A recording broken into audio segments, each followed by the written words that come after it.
Hello दोस्तों, स्वागत है आपका हमारे YouTube चैनल गुरवंता में।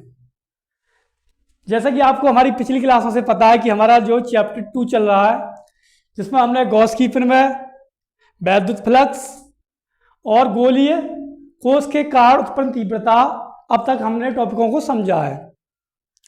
आज का जो टॉपिक है हमारा वो है अनंत लंबाई के एक समान आवेशित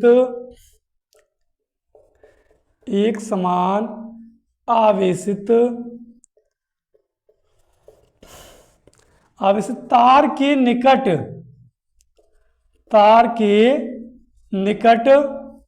उत्पन्न वैद्युत क्षेत्र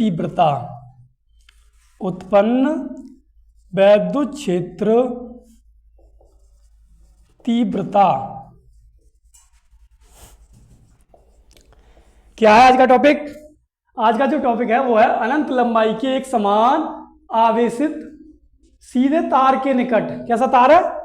सीधे तार के निकट उत्पन्न वैद्युत क्षेत्र तीव्रता। मैं इस टॉपिक को समझने के लिए एक चित्र बनाते हैं। एक तार दे रखा है हमें जो माइनस अनंत से प्लस अनंत लंबा है। अब मैंने तार की जो लंबाई है वो कांच के तल के समांतर ली एक तरह से। मैं इसे ऊपर की तरफ भी बना सकता था इस तार को, आपकी मर्जी, आप इसे ऐसे भी बना सकते हैं, ऊपर की ओर भी बना सकते हैं। और तार जो है जैसा कि लिख रहा है, टॉपिक का नाम है एक समान आवेशित, तो पूरे तार पर Q धनावेश बनाएंगे। पूरे तार पर जो आपको बनाना है वो बनाना है Q धनावेश, यानी जो तार है वो कैसा है? धनावेशित है। धनावेश प्रदर्शित करने के लिए पूरे तार को हमें धनावेश से क्या घेरना होगा। अब इस तार से R दूरी पे हमें क्या करना है? तार से R दूरी पर बिंदु P पर वैद्युत विभव का मान ज्ञात करना है। तो इसके लिए गॉस साहब ने क्या काम किया? इस तार के ऊपर एक बेलन बना लिया। क्या बनाया? बेलन। भाई गॉस साहब ने इसके ऊपर एक बेलन बनाया। लग रहा है बेलन जैसा? हाँ भाई, लग तो रहा है। तो एक क्या बनाया? बेलन बनाया गॉस साहब ने। इस तार से कितनी दूरी पे? R दूरी पे।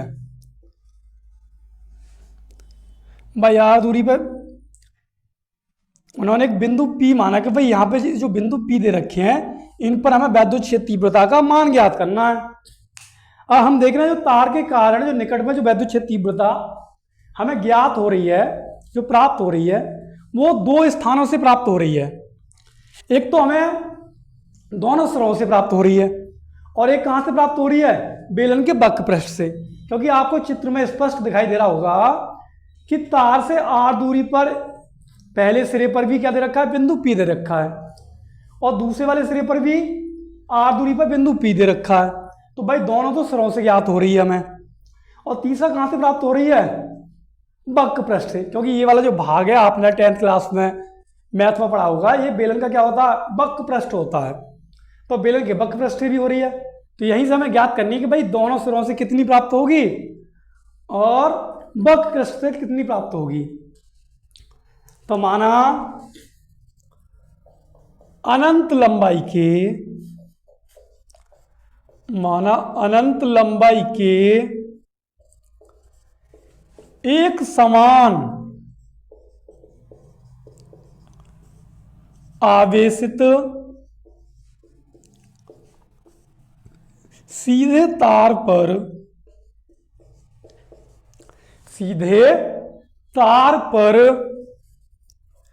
Q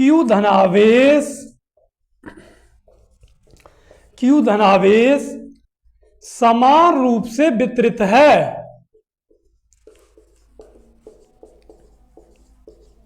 समान रूप से वितरित है तार से R दूरी पर। तार से R दूरी पर बिंदु P पर, कहां पर? बिंदु P पे। आपको चित्र में स्पष्ट दिखाई दे रहा होगा कि हमें बिंदु P पे ज्ञात करनी है। समान रूप से वितरित तार से r दूरी पर बिंदु P पर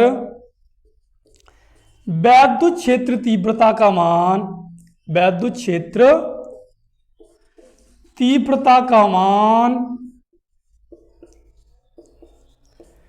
ज्ञात करना है। भाई हमें जो तार एक समान आवेश है, जो सीधा तार है, इससे r दूरी पर बिंदु P पर वैद्युत क्षेत्र तीव्रता का मान ज्ञात करना है। अब मैंने तीन स्थानों पर बिंदु P इसलिए माना है क्योंकि सिरों से अलग फ्लक्स निकलेगा और वक्र पृष्ठ से अलग निकलेगा। तो भाई बिंदु P पर वैद्युत क्षेत्र तीव्रता का मान ज्ञात करना है। इसके लिए r त्रिज्या तथा L लंबाई, यानी जो बेलन की जो लंबाई है, जितनी भी लंबाई हमने मानी है, जितनी तार पर हमने बनाया है, क्योंकि तार तो अनंत लंबा है, लेकिन हमने कितनी लंबाई का बेलन बनाया है इस पर? L लंबाई का। इसके लिए r त्रिज्या तथा L लंबाई के एक गॉस निर्मित बेलन की रचना, गॉस निर्मित बेलन की रचना, बेलन की रचना करते हैं। यानी गॉस साहब ने क्या किया, एक अपनी तरफ से एक बेलन बनाया जिसे हम डॉट डॉट में बनाते हैं। किसमें बनाते हैं? डॉट डॉट में। अब मैंने इसे पक्के पेन से, पक्की स्याही से इसलिए बनाया ताकि आपको स्पष्ट दिखाई दे। आप जानते हैं कि जो चीज़ें हमें दे रखी होती हैं उन्हें हम डार्क पेन से बनाते हैं, और जो चीज़ों का निर्माण हम रचना खुद करते हैं तो उन्हें किससे दिखाते हैं? डॉट डॉट से। मैंने इसे इसलिए बनाया है पक्के पेन से, काली स्याही से इसलिए बनाया है ताकि आपको स्पष्ट दिखाई दे कि हमने एक बेलन बनाया है। एक गॉस निर्मित बेलन की रचना करते हैं जिसके दो स्थानों से, जिसके दो स्थानों से फ्लक्स बाहर निकलता है, बाहर निकलता है। नंबर 1 सिरों से, और नंबर 2 वक्र पृष्ठ से। तो आप यहां तक नोट कर सकते हैं या स्क्रीनशॉट ले सकते हैं, क्योंकि मैं इसे साफ करने वाला हूं।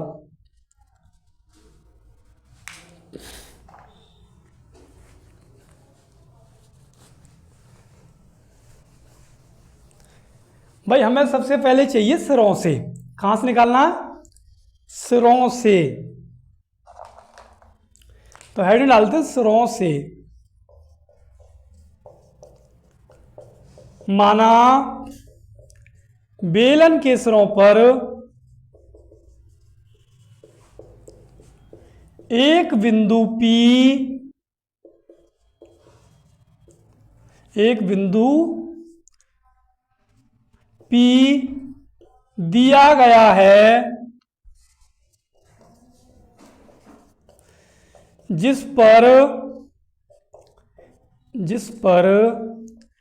dA क्षेत्रफल, जिस पर dA क्षेत्रफल उपस्थित है, जिससे E वैद्युत क्षेत्र तीव्रता,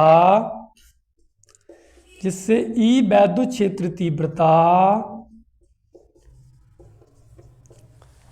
जिससे E वैद्युत क्षेत्र तीव्रता बाहर निकलती है।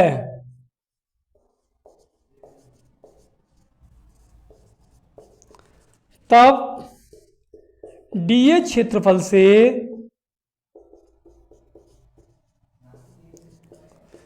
बाहर निकलने वाला फ्लक्स, बाहर निकलने वाला फ्लक्स तो कितना होगा भैया जी? d5 बराबर EDA cos थीटा। भाई तो होता d5 बराबर E डॉट DA। तो जब भी हम डॉट प्रोडक्ट हटाते हैं कॉस आता है, तो डी फाई वाला कितना आएगा, E D A cos theta.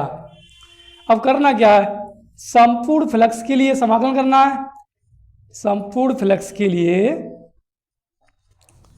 समाकलन करने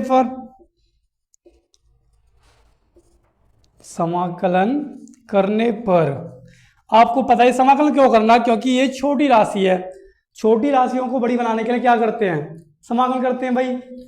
तो यहाँ समाकलन करेंगे, यानी सरफेस का निकालना है, D phi E cos theta निश्चित है, समाकलन जो करना है वो डी ए का करना है। तो क्योंकि बंद पृष्ठ का निकालना है इसलिए चिन्ह बना दिया, और सरफेस का निकालना है डी ए। तो भाई कितना आ जाएगा, फाई ई ए कॉस थीटा, ये तो आएगा, डी ए का क्या बन जाएगा, ए। यानी जो सूक्ष्म क्षेत्रफल है वो कैसा बन जाएगा, संपूर्ण बन जाएगा, पूरा क्षेत्रफल निकल आएगा किसका, सिरों का जो वक्र पृष्ठ, सिरों का जो क्षेत्रफल दे रखा है, यानी परिच्छेद जो क्षेत्रफल है उसका। अब थीटा का कितना है भाई, 90 डिग्री। 90 डिग्री क्यों है, क्योंकि जो वैद्युत क्षेत्र तीव्रता जो बह रही है, यानी जो डी ए क्षेत्र है वो इस तरह से है, यहाँ भी डी ए और ई, भाई ई, यहाँ भी डी ए और ई। तो सिरों पे जो सिरे जो दे रखे हैं, सिरों का जो आकार है वो ऊपर की ओर है, यानी एक लाइन जो खड़ी बन रही है, और तीव्रता हमारी कहाँ बह रही है, दाईं ओर की तरफ बह रही है। तो इन दो, एक लाइन पड़ी हो दूसरी खड़ी हो, तो दोनों के बीच में कितने डिग्री का कोण बनता है, 90 डिग्री का, क्योंकि सिरे का जो परिच्छेद क्षेत्रफल है वो कहाँ है, ऊपर की ओर, तीव्रता कहाँ बह रही है, दाईं ओर। तो भाई दोनों के बीच में कितना एंगल बना, यानी एक लाइन पड़ी है दूसरी क्या खड़ी है, तो दोनों के बीच में 90 डिग्री का कोण बनेगा, यानी वैद्युत क्षेत्र तीव्रता और क्षेत्रफल ए, दोनों के बीच में जो एंगल बन रहा है वो कितना है, 90 डिग्री है। तो फाइव रहा कितना आएगा भाई, ई ए कॉस 90, और कॉस 90 का मान होता है 0, और कॉस 90 का मान 0, तो पूरा क्या आएगा, 0 आएगा। इसका मतलब ये है कि बेलन के सिरों से कोई फ्लक्स बाहर नहीं आता, अगर कोई फ्लक्स ही बाहर ना आ रहा तो तीव्रता भी बाहर ना आएगी निकल के। ठीक है, तो आपका ये सिरों वाला जो टॉपिक है समाप्त होता है, इसे आप नोट कर सकते हैं, नहीं तो मैं इसे रफ करता हूं, आप स्क्रीनशॉट ले सकते हैं इसका।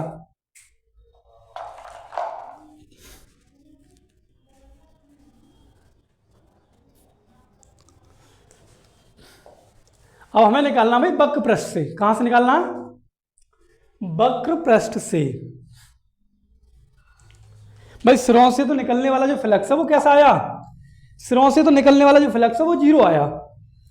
अब निकालना किससे, वक्र पृष्ठ से। वक्र पृष्ठ से माना बेलन के वक्र पृष्ठ के बिंदु P पर डीए क्षेत्र उपस्थित है, डीए क्षेत्रफल उपस्थित है जिससे ई वैद्युत क्षेत्र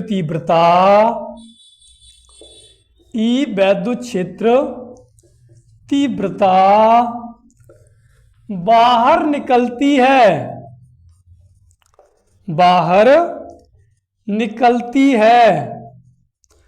तब डीए क्षेत्रफल से बाहर आने वाला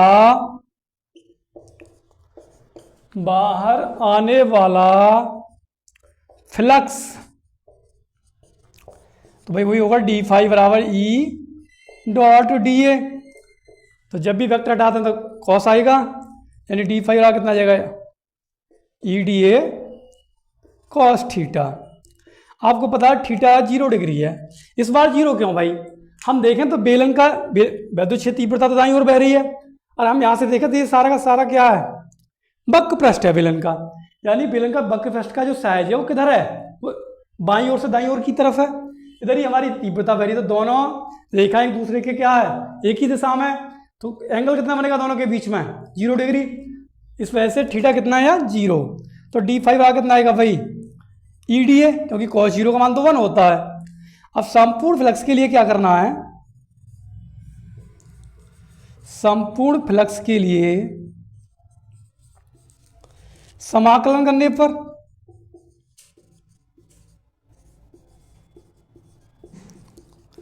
तो भाई कर देंगे, बंद पृष्ठ से डी फाई सरफेस का निकालना है, इस वजह से एस लगा देंगे, ई बंद पृष्ठ का एस लगाएंगे इंटू में डी ए। तो भाई डी फाई का कितना हो जाएगा 5, ई और डी ए का क्या होगा ए। तो फाई का कितना होता है भाई ई, और बेलन का जो क्षेत्रफल होता है यानी वक्र पृष्ठ का जो क्षेत्रफल है, बेलन का वक्र पृष्ठ कितना पढ़ा है आप लोगों ने भाई, बेलन का जो वक्र पृष्ठ होता है 2 पाई आर एल, कितना होता है 2 पाई आर एल, समीकरण एक मानते हैं, इसे आप नोट कर लो, नहीं तो मैं इसे रब करता हूं, ठीक है, इसकी शॉर्ट ले सकते हैं आप।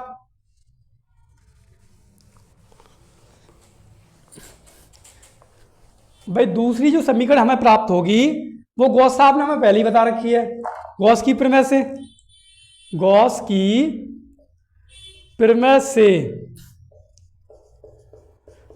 प्रमेय से तो 5 कितना होता है वहां क्यू गुणा में 1/एप्सिलॉन नोड, इसे समीकरण 2 मानेंगे। समीकरण 1 और 2 से कितना भाई, समीकरण 1 में जो फ्लक्स का मान है वो है ई 2 पाई आर एल, और समीकरण 2 में जो फ्लक्स का मान है वो क्यू गुणा में 1/एप्सिलॉन नोड। हमें निकालनी क्या थी, वैद्युत क्षेत्र तीव्रता निकालनी, यानी ई निकालनी है, तो ई रखेंगे इधर, बाकी जो जितना भी एलिमेंट दे रखे वो सब भाग में जाएंगे, क्योंकि गुणा वाली चीज कहाँ जाती है भाग में। तो ई बराबर कितना आएगा भाई 1/2 pi epsilon node R, sorry गुणा में क्यू बटे आर एल, क्या आएंगे 1/2 पाई एप्सिलॉन नोड क्यू बटे आर एल। अब भाई क्यू बटे एल देखकर आपके दिमाग में घंटी बजी हुई कि नहीं बजी घंटी? भाई घंटी ये बजी कि ये चीज हमने पहले कभी पढ़ी है, कहाँ पढ़ी है, पहले चैप्टर में हमने पढ़ी है कि इकाई लंबाई पर या एकांक लंबाई पर जो रेखीय आवेश घनत्व होता है कितना होता है, लैम्डा बराबर क्यू बटे एल होता है, यानी रेखीय आवेश घनत्व क्या होता है भाई, लैम्डा होता है क्यू बटे एल।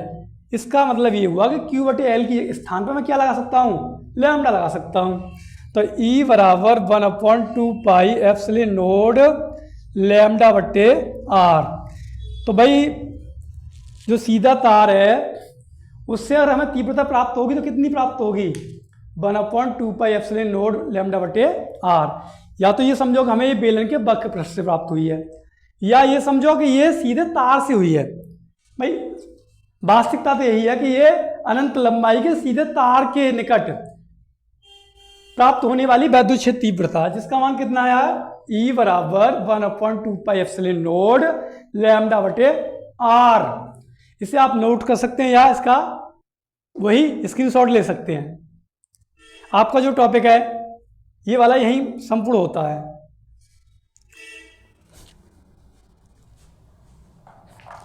इसे मैं रब करता हूं।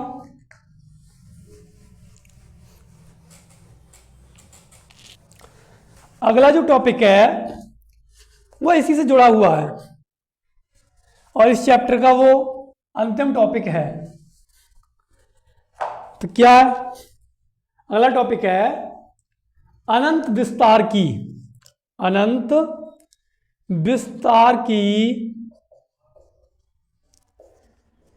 एक समान आवेशित चादर के निकट उत्पन्न वैद्युत क्षेत्र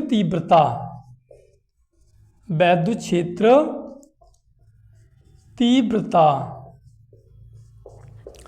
भाई जो अगला टॉपिक है इसी से जुड़ा हुआ वो है अनंत विस्तार की एक समान आवेशित चादर के निकट उत्पन्न वैद्युत क्षेत्र तीव्रता।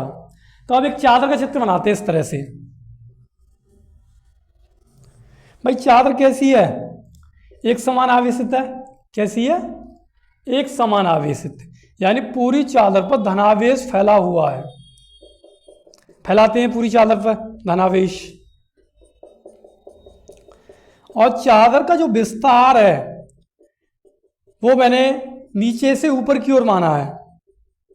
आपको दिखाई दे रहा होगा ऊपर की ओर भाग ज्यादा और जो चौड़ाई है उसकी वो कम ली गई है। तो भाई चादर का इधर माइनस अनंत लेंगे, ऊपर की तरफ क्या लेंगे? प्लस अनंत। अब इस चादर के निकट हमें वैद्युत क्षेत्र तीव्रता का मान ज्ञात करना है। तो इसके लिए गौस साहब ने क्या किया, चादर पर एक बेलन बनाना शुरू कर दिया। क्या किया? एक बेलन बनाया चादर पे भी। भाई थोड़ा पक्की स्याही से बनाता हूं मैं, क्योंकि डार्क स्याही से मैं बनाऊंगा तो आपको दिखाई देगा ठीक से। भाई एक बेलन उन्होंने यहां बनाया चादर पे भी। अब चादर की भी कितनी त्रिज्या है इसकी? वही आर है, पहले भी मानी थी मैंने। बिंदु P डी ए क्षेत्रफल ई वैद्युत क्षेत्र तीव्रता। इसी प्रकार से आर दूरी पर बिंदु P डी ए क्षेत्रफल और ई वैद्युत क्षेत्र तीव्रता। भाई ये वाला भी सिरा, इस पर भी मानना होगा मैं। आर बिंदु P डी ए क्षेत्रफल और ई वैद्युत क्षेत्र तीव्रता। अब भाई इसके भी दो स्थानों से फ्लक्स बाहर आएगा, दोनों सिरों से और वक्र पृष्ठ से। तो माना अनंत विस्तार की एक समान आवेशित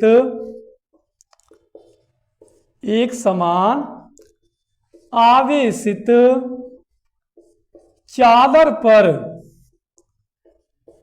भाई अनंत विस्तार की एक समान आवेशित चादर पर Q धनावेश, जैसा कि आपको चित्र में दिखाई दे रहा है, Q धनावेश समान रूप से वितरित है चादर से आर दूरी पर, चादर से आर दूरी पर बिंदु P पर वैद्युत क्षेत्र तीव्रता का मान, वैद्युत क्षेत्र तीव्रता का मान ज्ञात करना है, ज्ञात करना है। इसके लिए चादर पर आर त्रिज्या तथा एल लंबाई के एक गॉस निर्मित बेलन की रचना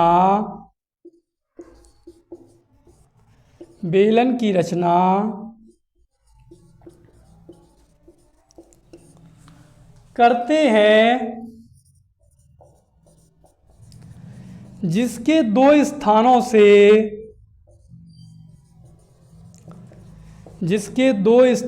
से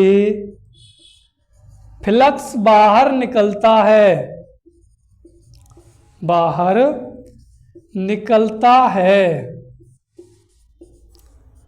नंबर 1 वक्र पृष्ठ से। अब क्या, इस बार पहले वक्र पृष्ठ लेना है। नंबर 2 सिरों से।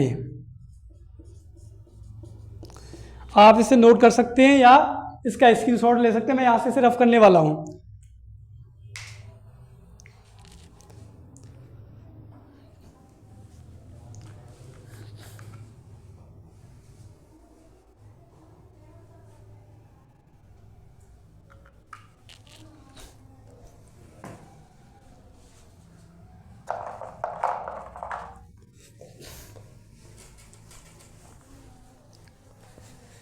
सबसे पहले हमें निकालना वक्र पृष्ठ से।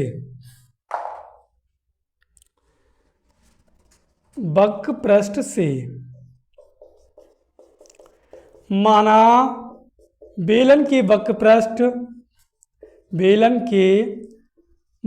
पृष्ठ के बिंदु P पर DA क्षेत्रफल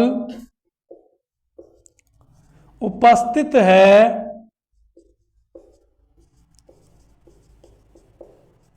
जिससे E वैद्युत क्षेत्र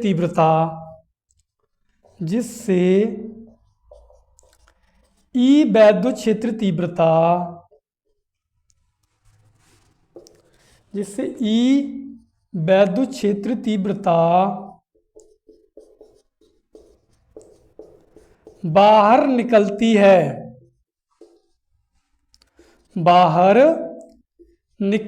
है, तब DA क्षेत्रफल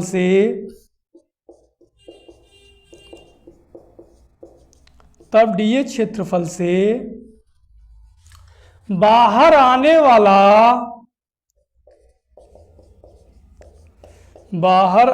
वाला फ्लक्स, तो डी फाई बराबर कितना होगा भाई, EDA cos थीटा। संपूर्ण फ्लक्स के लिए क्या करना है, सॉरी भाई, E डॉट DA, अगर हम जब भी प्रोडक्ट हटाएंगे, वेक्टर हटाएंगे, तो क्या आएगा, cos थीटा आएगा, क्योंकि डॉट प्रोडक्ट हटाने में क्या आता है, cos आता है। तो संपूर्ण फ्लक्स के लिए क्या करना है, संपूर्ण फ्लक्स के लिए समाकलन करना है, इसका क्या करना है, समाकलन करने पर कितना आएगा भाई, डी फाई का करना है, इधर किसका करना है, DA का, क्योंकि DA इधर सूक्ष्म राशि है। तो भाई इधर फाई आएगा, इधर क्या आएगा, EA cos theta. Theta 90 degree है, थीटा कितना, 90 डिग्री। क्यों 90 डिग्री है, क्योंकि जो बेलन का जो वक्र पृष्ठ है वो कहाँ है, ये चादर का जो साइज दे रखा है ऊपर की ओर दे रखा है, कहाँ दे रखा है, ऊपर की ओर, और तीव्रता भी कहाँ है, तीव्रता दाईं ओर बह रही है। तो ऐसी कंडीशन में जो E और E के बीच में जो कोण है वो कितना, 90 डिग्री। तो फाइव का कितना आएगा भाई, EA cos 90, और cos 90 का कितना होता है, 0। तो बेलन के वक्र पृष्ठ से इस बार कोई फ्लक्स नहीं आएगा। पिछली बार बेलन के वक्र पृष्ठ से फ्लक्स निकला था, लेकिन इस बार बेलन के वक्र पृष्ठ से निकलने वाला फ्लक्स कितना है, 0 है। और फ्लक्स 0 है तो वैद्युत क्षेत्र तीव्रता भी 0 होगी। तो आप इसे नोट कर सकते हैं या इसका स्क्रीनशॉट ले सकते हैं। अब करता हूं भाई मैं से, अब मुझे चाहिए स्रों से, कहां से निकालना है, स्रों से। पिछली बार स्रों से 0 आया था, बेलन के वक्र पृष्ठ से निकला था। इस बार बेलन के वक्र पृष्ठ से 0 आया और स्रों से कुछ शायद हमें ज्ञात होने वाला है। स्रों से माना बेलन के सिरों पर कितने सिरे हैं भाई बेलन के, 2 सिरे, एक इधर, एक राइट हैंड की ओर, दूसरा लेफ्ट हैंड की ओर। तो माना बेलन के सिरों पर बिंदु P पर DA क्षेत्रफल उपस्थित है, DA क्षेत्रफल उपस्थित है, जिससे E वैद्युत क्षेत्र तीव्रता, जिससे E वैद्युत क्षेत्र तीव्रता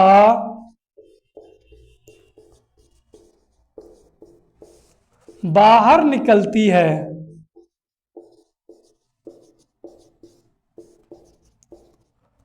तब DA क्षेत्रफल से बाहर आने वाला या बाहर निकलने वाला फ्लक्स, बाहर निकलने वाला फ्लक्स, तो वही होगा भाई डी फाई बराबर E डॉट DA। जैसे हम प्रोडक्ट हटाते हैं क्या आएगा, EDA cos थीटा। थीटा कितना 0 डिग्री है, क्योंकि क्षेत्रफल और तीव्रता, क्योंकि क्षेत्रफल भी इधर की तरफ दे रखा है, तीव्रता भी कहाँ बह रही है, ऊपर की ओर बह रही है, तो दोनों के बीच में एंगल कितना है 0 डिग्री। तो भाई क्षेत्रफल और तीव्रता के बीच में एंगल 0 डिग्री है, तो D फाइव बराबर कितना आएगा, EDA cos 0 का मान 1 होता है, तो D फाइव बराबर EDA। अब करना क्या, संपूर्ण फ्लक्स के लिए समाकलन करना है इसका। कैसे पता चला कि समाकलन करना है, क्योंकि हमने देखा कि D फाइव के सामने भी D लग रहा है और A के सामने भी क्या लग रहा है, D लग रहा है, क्योंकि ये दोनों ही राशि कैसी हैं, छोटी हैं। अगर दोनों ही राशि छोटी हैं तो दोनों राशियों को बड़ी बनाने के लिए, क्योंकि हमें तो पूरे से चाहिए भाई, क्या करते हैं, समाकलन करते हैं इसका। तो बंद पृष्ठ के लिए D फाइव बराबर EDA, तो भाई D फाइव का कितना होगा 5, इधर कितना होगा EA, कितना हो जाएगा EA। अच्छा इसे नोट करो, फिर मैं रफ करता हूं इसे।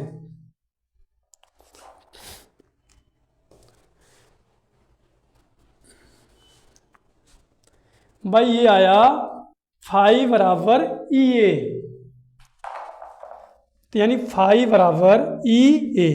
हमें क्षेत्रफल चाहिए, किसका क्षेत्रफल चाहिए, सिरों का। बेलन के जो सिरे हैं वो कैसे हैं, वृत्ताकार हैं। भाई बेलन के दोनों सिरे कैसे होते हैं, वृत्ताकार होते हैं, तो बेलन के सिरों का जो क्षेत्रफल होता है, यानी वृत्त का क्षेत्रफल होता है वो होता पाई आर स्क्वायर। तो भाई एरिया कितना आएगा, पाई आर स्क्वायर। अब ये तो बेलन के एक सिरे से निकलने वाला फ्लक्स है, हमें बेलन के कितने सिरों से फ्लक्स निकालना है, 2 सिरों से। तो भाई जितना इस सिरे से फ्लक्स निकला उतना ही दूसरे वाले से निकलेगा, तो 2 की क्या करनी है, इसमें गुणा करनी है। दोनों सिरों से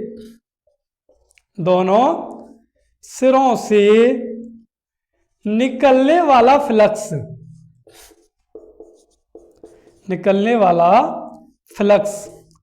भाई इसे भी 5 से दिखाएंगे क्योंकि है तो फ्लक्स ही, वो दोनों सिरों का योग है।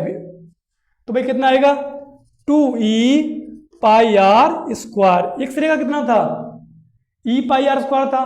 अब दोनों सिरों का कितना हो गया, 2 से मल्टीप्लाई कर देंगे, तो दोनों सिरों से निकलने वाला फ्लक्स कितना आएगा, तो 2E पाई आर स्क्वायर। इसे समीकरण 1 मानते हैं।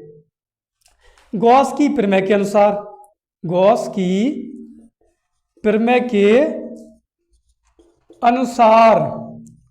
क्या था भाई, गॉस की प्रमेय के अनुसार 5 बराबर Q गुणा में 1/एप्सिलॉन नोड था। समीकरण 2, दोनों ही मान फ्लक्स के हैं, क्या करेंगे, बराबर कर देंगे, तो 2E pi are square Q गुणा में 1/एप्सिलॉन नोड। समीकरण 1 और 2 से, भाई 1 और 2 से क्या किया, 1 और 2 से फ्लक्स के मान क्या कर दिए, बराबर कर दिए दोनों में। तो भाई कितना आया, निकालना क्या है हमें, वैद्युत क्षेत्र तीव्रता याद करनी है, मतलब E याद करनी है हमें। तो E को बचाएंगे इधर, बाकी सब बटे में भेजेंगे। तो 1/2 पाई एप्सिलॉन नोड Q बटे 1/2 एप्सिलॉन नोड Q बटे पाई आर स्क्वायर। अब भाई Q बटे पाई आर स्क्वायर देखकर आपके दिमाग में फिर से घंटी बजी हुई। घंटी का मतलब कुछ याद आया होगा आपको। भाई Q बटे पाई आर स्क्वायर क्या होता है, मैंने आपको पढ़ाया था क्षेत्रफल पर, यानी क्षेत्रफल पर आवेश घनत्व सिग्मा बराबर Q बटे, भाई Q बटे ए मतलब क्या है, एरिया है। अब एरिया क्या है यहाँ पे सिरों का, पाई आर स्क्वायर है, यानी Q बटे पाई आर स्क्वायर क्या बना, सिग्मा बना। इसकी अब हम क्या लगा सकें, E बराबर 1/2 सिग्मा बटे एप्सिलॉन नोड। यानी अगर एक प्लेट रखी गई है तो एक प्लेट की जो वैद्युत क्षेत्र तीव्रता हमें प्राप्त होगी वो प्राप्त होगी 1/2 सिग्मा बटे एप्सिलॉन नोड। अगर हमारे पास 2 प्लेट रखी होती तो पहली प्लेट की भी भाई 1/2 सिग्मा बटे एप्सिलॉन नोड है, दूसरी की भी कितनी आती 1/2 सिग्मा बटे एप्सिलॉन नोड। भाई पहली प्लेट की भी तीव्रता 1/2 सिग्मा बटे एप्सिलॉन नोड है, दूसरी की भी सेम ही आती। और हम दोनों को ऐड करते हैं तो वैद्युत क्षेत्र तीव्रता का मान आता E बराबर सिग्मा बटे एप्सिलॉन नॉट, क्योंकि इस तरह की दो प्लेटें रखी जाएगी और ये जो तीव्रता हमें प्राप्त होगी तो वो कितनी होगी, सिग्मा बटे एप्सिलॉन नॉट।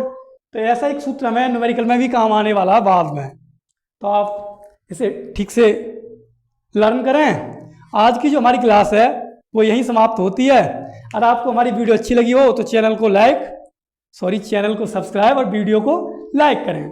Thank you.